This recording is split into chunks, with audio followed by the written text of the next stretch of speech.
She tied the unhappy dog up again, but do you think Nana ceased to bark? Bring Master and Mrs. home from the party. Why, that was just what she wanted. Do you think she cared whether she was whipped so long as her charges were safe? Unfortunately, Liza returned to her puddings, and Nana, who strained and strained at the chain until at last she broke it. In another moment she had burst into the dining room of 27 and flung her paws to heaven, her most expressive way of making a communication. Mr. and Miss Darling knew at once that something terrible was happening in their nursery, and without a goodbye to their hostess they rushed into the street. But it was now 10 minutes since 3 scoundrels had been breathing behind the curtains, and Peter Pan can do a great deal in 10 minutes. We now return to the nursery. It's all right, John announced, emerging from his hiding place. I say, Peter, can you really fly? Instead of troubling to answer him, Peter flew round the room, taking the mantelpiece on the way.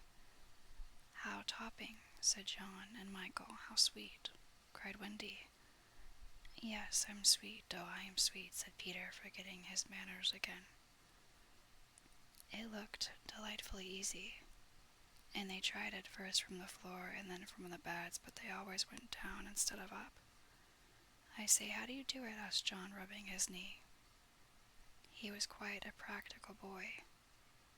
You just think lovely, wonderful thoughts, Peter explained, and they lift you up in the air.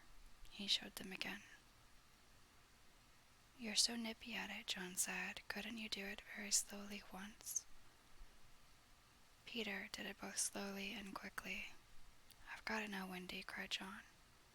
But soon he found he had not.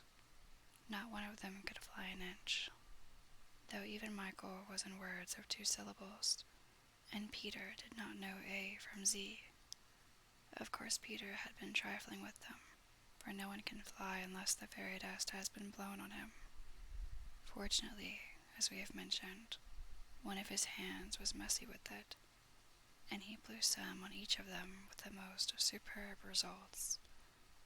Now just wiggle your shoulders this way, he said, and let go.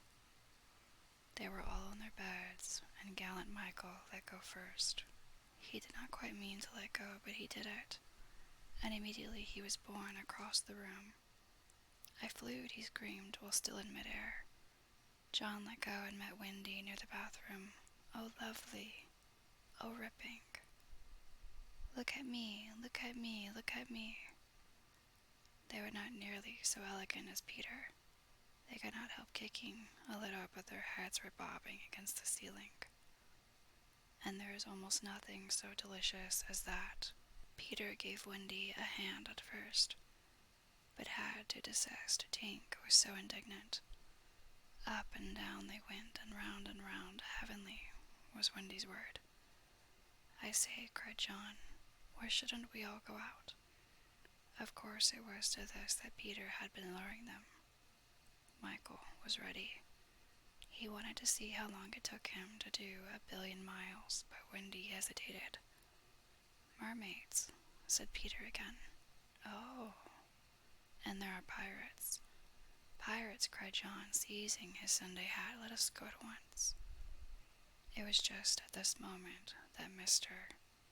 and Miss Darling hurried with Nana out of 27. They ran into the middle of the street to look up at the nursery window, and yes, it was still shut, but the room was ablaze with light. And most heart-gripping sight of all, they could see in shadow on the curtain 3 little figures in night attire circling round and round, not on the floor, but in the air. Not 3 figures, 4. In a tremble, they opened the street door. Mr. Darling would have rushed upstairs, but Miss Darling signed him to go softly.